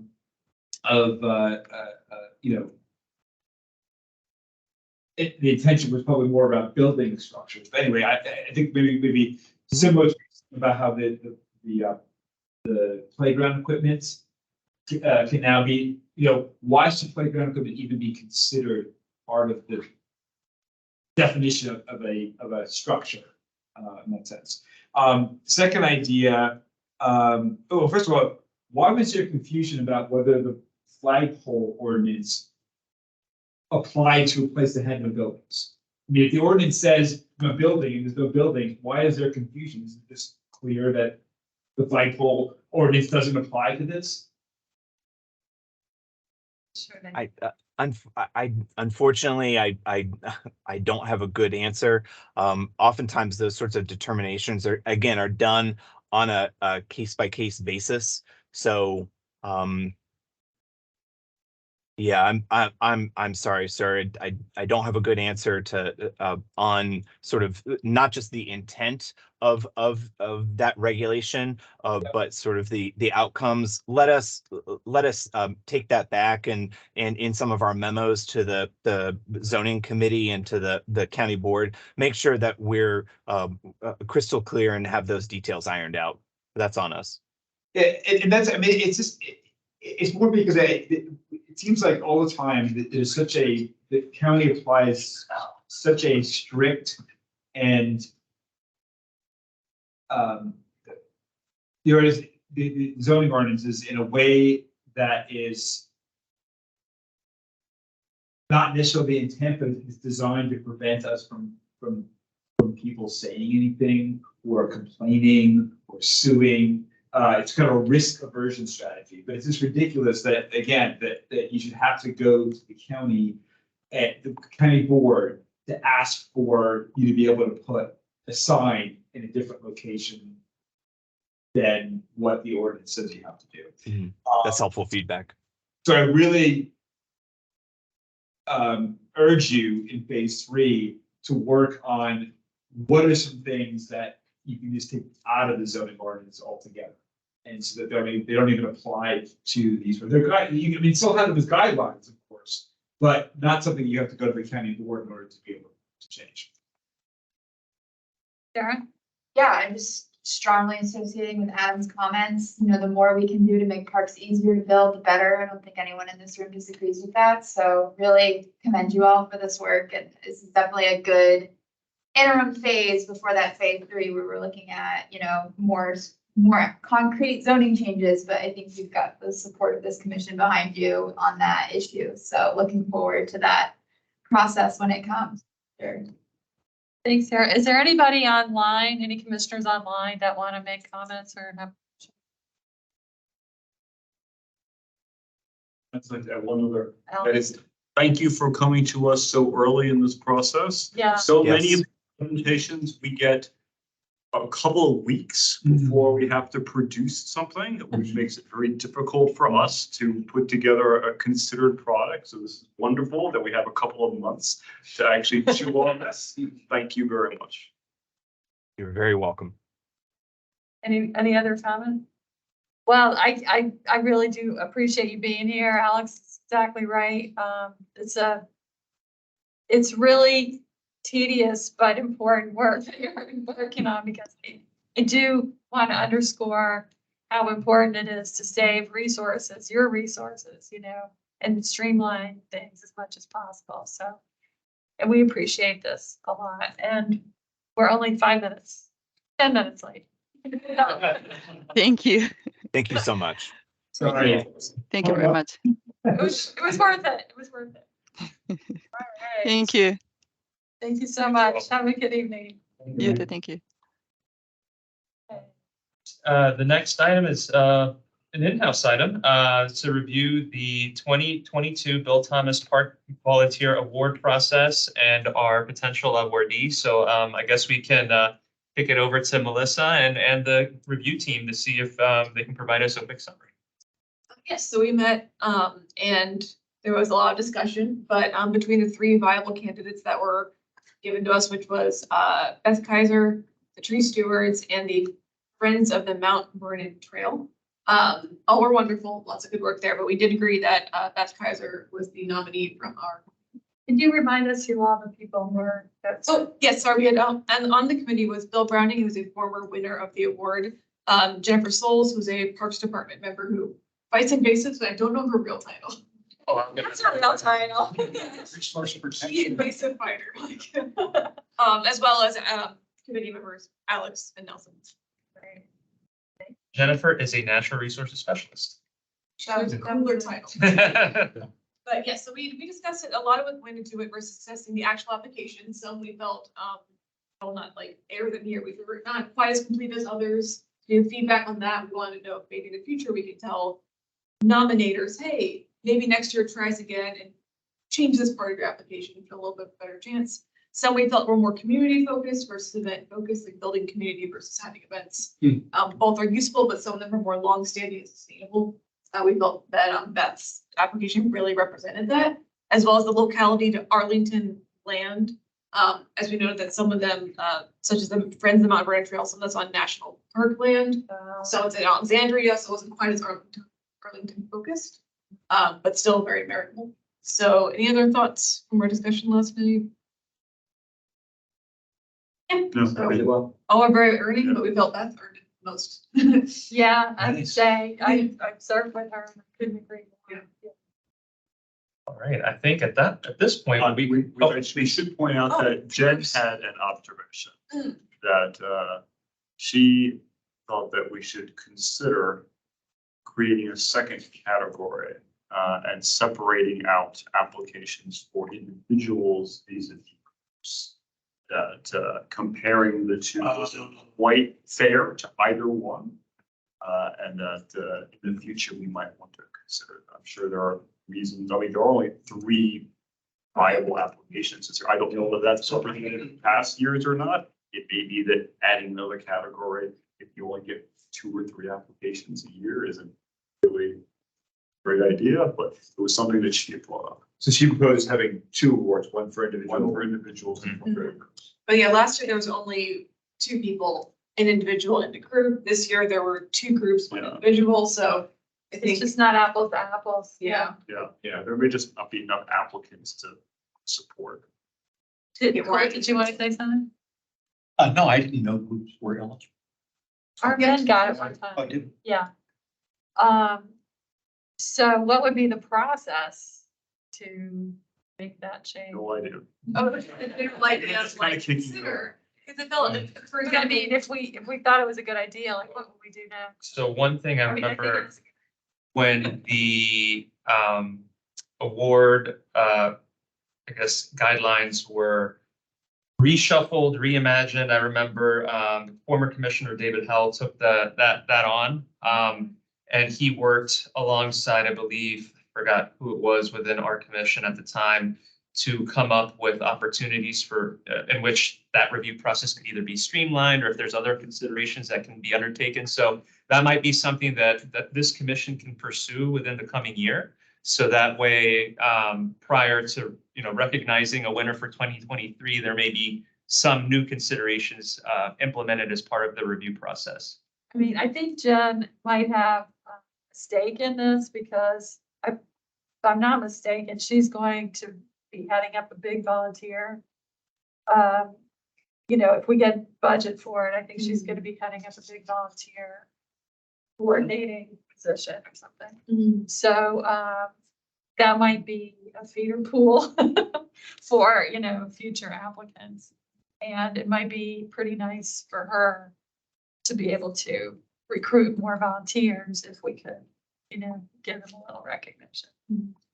But, okay, well, why don't we take that under, I'll call I you think it later. would be worthwhile if we had that information, be able to go back a few years and see how many applicants we've had, say, over the last 5 years, because again, if we're only looking at, 2 or so a year, then we're creating another category, maybe just, makes a lot of sense. That's a good point. I can look into that. Well, unless she's gonna be spearheading a volunteer function. I mean, this is like gonna be a huge part of the forestry and natural resources plan. Is putting in a lot more volunteer, like building on the volunteers. Well, if it happens, then that would force us to think about doing it. Yeah. Yeah. I think that's probably where she's going. And we see the effect of Right, right, yeah. It kind of be nice to work in team. And Marco, we still need to vote as a committee. We do, yes. So, Vice Chair Barker, if you can move, Well, to, it's a committee it's a committee recommendation, so we don't have to have a motion, right? not a formal motion, but a second. Oh, can the person on the committee second me or someone who's not on the committee second me? Doesn't matter, I'll second. Doesn't matter. Yeah. Yeah. All right, so the motion is to nominate Beth Kaiser as Thomas Award recipient. All in favor, say aye. Aye. Opposed? Anyone on the line opposed? Dean? Dean's opposed? No. Hearing none, I think, okay, no. So hearing none, that passes. Yes or no? Yes, Yeah. So hearing none, that passes 9-0. And thank you very much, committee. We appreciate it. What was the reward? Well, the volunteering happened to go really nice to read about Oh. it. I might read the news or something. Good. Good. All right. Excellent. Now we're ahead of time again. Report. All right, no additional items on the staff report that I wanted to highlight. Just wanted to say related to this 2022 Bill Thomas Award is we are still working on getting the in-person reception finalized, hopefully for the October Recess County Board meeting. So that is actually a week prior to our meeting, which would be the week after that. So that reception would happen after that meeting, and then we would meet again as a commission, but that would be a virtual only meeting. It's our third one of the, I guess, of the year. So that one, we'll meet virtually for that, but then the in-person reception would happen a week prior to that. That's the current thinking. What is the date of that? So the date is October 17th would be the date of the Recess County Board meeting potentially for that reception. And then the 24th is our next PRC meeting date, which would be an all virtual meeting. How come our meeting isn't the 17th? It is. Oh, wait, no. Our meeting is not on the 17th. And I That would think be the the third Tuesday, though. It would be the third Tuesday, but I think what we did was when we came up with the schedule for the year, we tried to not have as many conflicts as possible with the county board recess meeting. So we shifted it a week later. That's gonna be what time of the? It would be, I think, past, it would be either after 3 p.m. or after 6:30 p.m. when the board reconvenes for the items that were pulled from the consent agenda. But again, we'll to be determined on that. Because I'm thinking we probably should make sure Beth can attend that. That would be a good idea. Yes, we will reach out to our comm staff so that they are aware of who the award winner is, Okay. but also the winners from the last 2 years, actually, so that their friends and families can also attend as well. Right, okay, so that's being. taken That'd into be consideration. nice, because it's like we missed so many years. Yeah, it should be a really good turnout. Good part. Just the Will fun there be thing. food? We know Shrudi's really excited. Balloons. Make sure she can make it. Yeah, exactly. I think there will be, so we'll Okay. try to give you more information as the time comes. So, yeah, the sooner. we can find- But thank you for that. All right, you wanted, so nothing new on staff report? Nothing new on the staff reports. We can move to the commission member reports. All right, anybody want to, particular? From the commissioner. I forgot to send out a report on the, Enerjag. We had a presentation from the Forestry and Natural Resources Plan. And they accepted a large number of our comments that we wrote the letter about. So that- 3 letters. 3 times, charm. So that was very gratifying, and we're gonna be getting one more draft probably before it goes to the county, so we can still comment if we need to. One of the biggest points of interest had to do with what regarding deer management will be in the Forestry and Natural Resource Plan, because we still do not have a deer management recommendation. We did get a report that they had gone through most of the comments, and they look like barbells. There's Always are. lots of people in favor and lots of people against. So whatever we do, lots of people are gonna be unhappy. Yep, and there might be a lawsuit, and the whole idea is to follow the book so that it loses. One of the interesting things I thought is that Alonzo said, however, in the Forestry and Natural Resources Plan, we are going to state the facts, and the facts are that deer are degrading our natural environment in Arlington.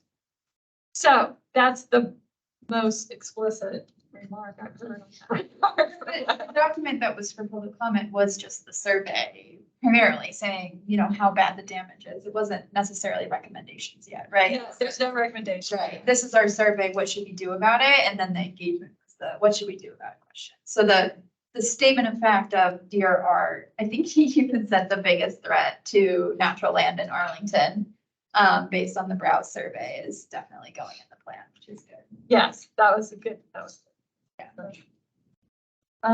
Anybody else want to, you want to ask? You want to talk about what David brought up at Energetic? Remember his comment about potentially adding or recommending a new section to the the comprehensive plan for climate change resiliency and sustainability? Oh, David Howell. David Howell, yeah. Oh, yes, do tell me. Revamp. So I guess the county community energy part of the comprehensive plan is up for update in the next year or so. And that plan focuses primarily on building county buildings to be low energy consuming and striving for zero energy consumption across the county. But David was kind of spitballing and brainstorming this idea of, and for those of you who might not know, David used to be a member of this commission for a long time. He phased out earlier this year.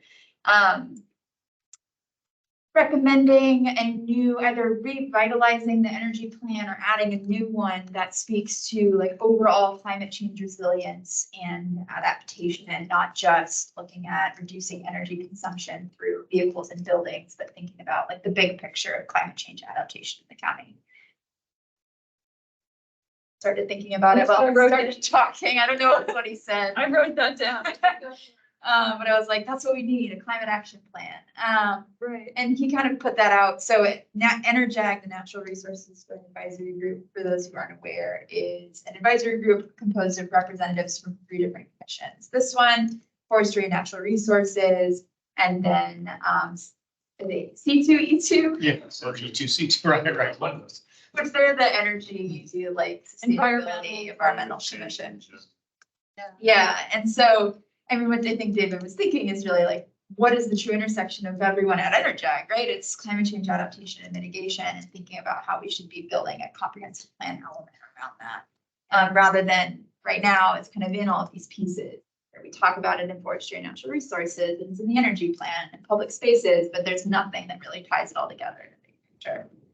And so his idea was mostly just something for the commissions to think about, and as the energy plan update kicks off sometime in the next year, to start kind of communicating this interest to staff at the county board. And I don't know, thinking about my planning education, I think the real next step would be to convince the county board to approve this, right? Staff don't have the authority to create a new comp plan element. So it would be writing letters and public comment at county board meetings to kind of voice and support, and would probably require more coordination across the commissions and involvement from civic associations as well to get that support. Right. But it's really, really stark when you look at our county energy plan. I think that's what it's called, comprehensive energy plan, CEP. It only deals with energy, it doesn't deal with the entire picture. But if you look at some of our neighboring jurisdictions, like Montgomery County, there's a really nice, comprehensive climate action plan that has all these different elements. So, more, The energy plan is old. and it's old. Yeah. Things have changed a lot. Last time. And we have a new, you know, what's the guru called? The title, I forgot his name, but Yeah, anyway, like he's supposed to be like the climate action man. Action man.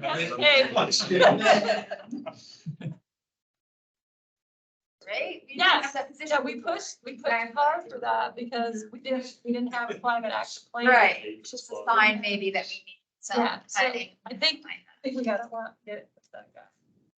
Good, thank you for reminding me. But just things, food for thought, really, things to think about, not real action quite yet. but Not quite yet, but Probably. does anybody want to discuss that? Because, Okay.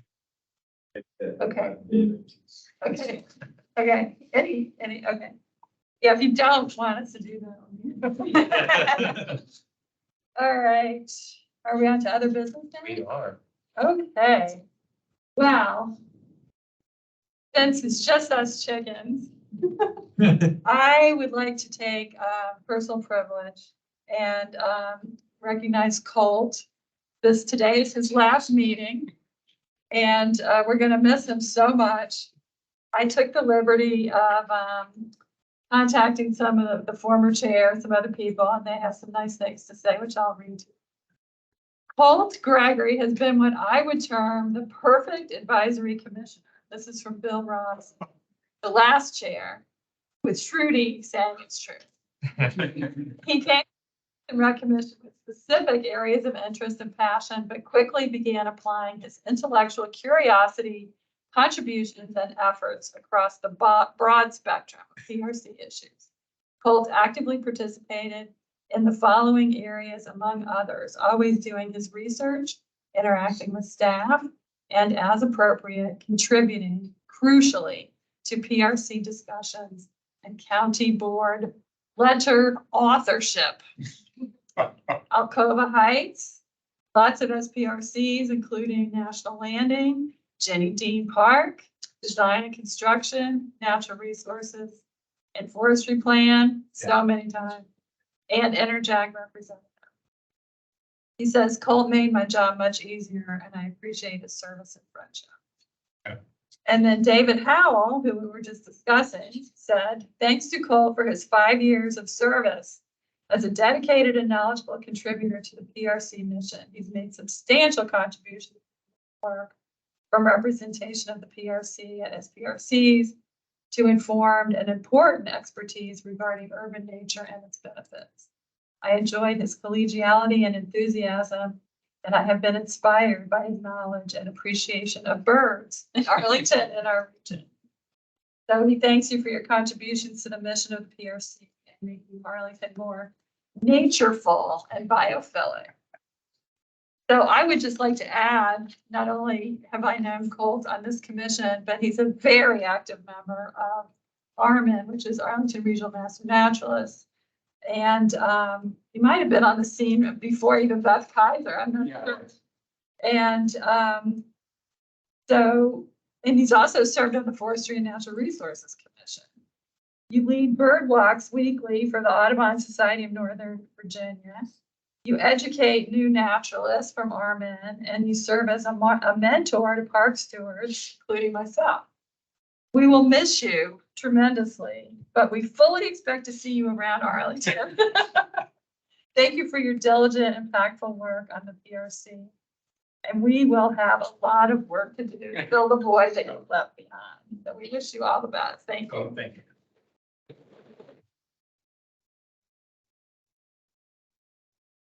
Very much. It's been a real pleasure to work with a lot of like-minded people who are interested in moving nature forward in Arlington through volunteer work, through commission work, through analysis, all of the different aspects that we have to attack to save our limited few square feet we have left. But thank you. It's been a pleasure to work with you and thank you so much. Well, and we'll be calling. Okay.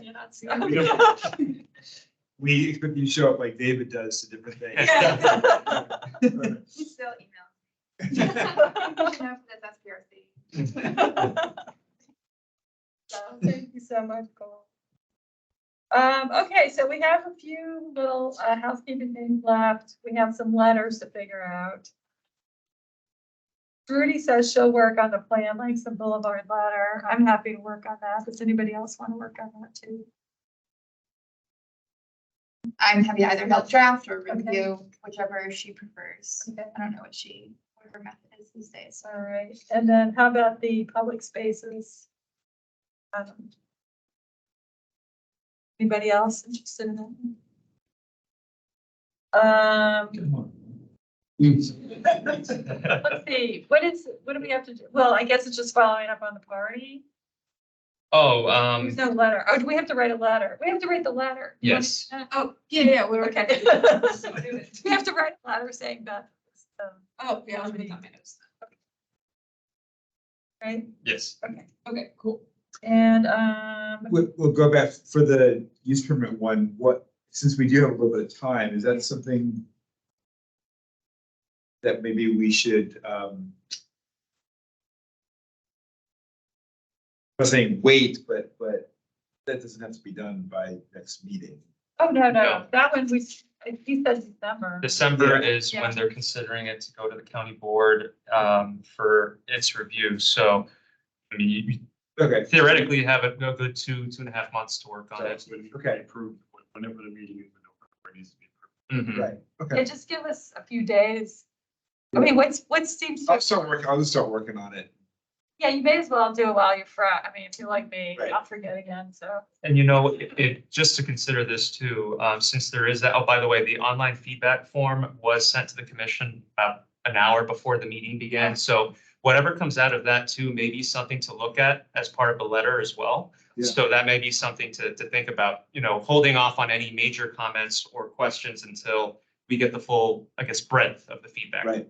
We say waiting, they said November 11th, 14th Yeah. is when the request to advertise comes out. So that'll be at the end of the engagement process and probably the best time to see the full breadth of everything they've collected and put a letter together for December. When will the feedback stuff be available? Well, she was just saying that she would be happy to come back here. But I don't know if that meant after the feedback was finished. I thought that was for the Langston one. That was for Langston, yes. That was for Langston. Talked about them coming back. Oh, you're right. Okay. So this is your click here to join your feedback through Sunday, October 8th. Let me follow up and see when that feedback will be shared, because usually all of that's public information. Sure. So Yeah. we can certainly circle back and share that with the commission. Right, so if we get it by our October meeting, then Yeah, that would be good. All right, and Melissa, you'll do the letter with Nelson. And then there's a Clarendon Presbyterian Special GLUP study, which I'm happy to serve on. We need 2 people. So I'll be the primary. Somebody else be- Where is this? This is the Clarendon Clarendon. Presbyterian Church. They're gonna put in some senior housing. Yeah. Things. Is that at the Clarendon intersection that's? Now it's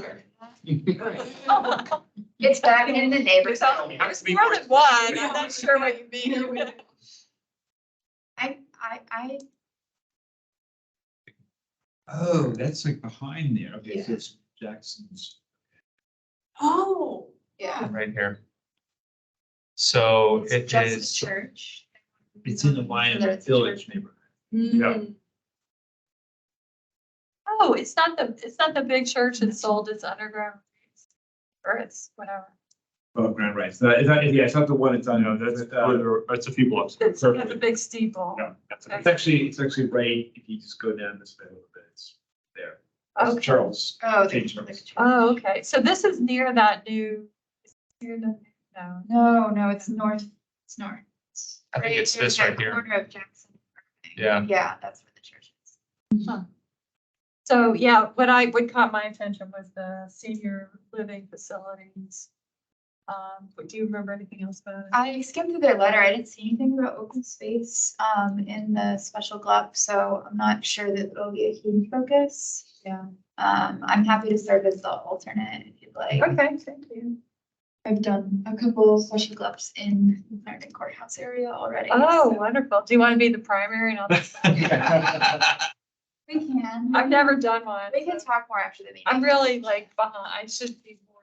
It's so much easier than us. Okay, Okay, well, we'll get our name. You'll get our names put on there. Hypothetically. It's time to go. One other observation. Yeah. And you, I mean, we all have already thought about this, but if Colt is stepping away, what are his assignments and when do we need to redistribute? He's got a lot. But it was, the FNRP was the major outstanding piece for walk through that whole thing. And then finished Jenny Dean Park, which was in Alcoa Heights, which both of those are done. So it's the FNRP that is the big piece. You've got 3 on And, 4 Mile Run and golf. well, 4 Mile Run is it's all over. It's but pretty much I done. mean, yeah, it's. Golf Branch Yep. Stream. And I'm on Gulf Branch Streamers, but I think I'm on that as a citizen. All right, well, will you come back and tell us? What Yeah, so the Gulf Branch Stream Restoration, I'll have to ask and see if I thought I was on there as I don't know if I'm on there as a layperson. or as a commission. You're in our agendas. So, really? Okay, Yeah. well, I mean, the good news is we Well, I have should find out. 2 new commissioners that, Because that's an talk important as well. piece. That's, the Gulf Branch Restoration is going to be an important piece. Now, they're also revisiting Donaldson Run in that area. So, You're revisiting Donald. well, the original, Oh, step 1 or whatever. right, step 1 didn't turn out as planned. Did not. Isn't there another phase? Jenny Dean Phase 2, Yeah, yes, yes. that's going to be starting up for design development probably within the next few months. Yeah, so that's true. Sure, I was thinking of. But he's not on. Yeah. So, that's a good point. So since you're among the newer people, it'll be good. Generally, I would recommend if you haven't gone through the park planning process, there's a couple of new parks coming up. And that's worth going through an area, a park that's in your neighborhood. It's worth going through that planning process to hear about people who want dog parks versus playgrounds versus, all kinds of different uses. But if you get a chance to do that, it's a good way to look at the planning process. Okay. Anything else that's good at point out? So that I can go, yes, that always people who want a playground for different ages of children. And depending on how many years the process goes on, there are children. Well, and to your point, Colt, within the next year, I think we're envisioning having quite a few opportunities for public engagement and for commissioner involvement within these public space processes. So we've got, we heard a little bit about the 3 urban parks. That's one of them. We've got Metro Market Square, which is starting off pretty soon as well. Gateway Park, Arlington Boathouse. That's another one as well. So there's a lot of different opportunities that are going to be coming through within the next year, which will add on to this list. So.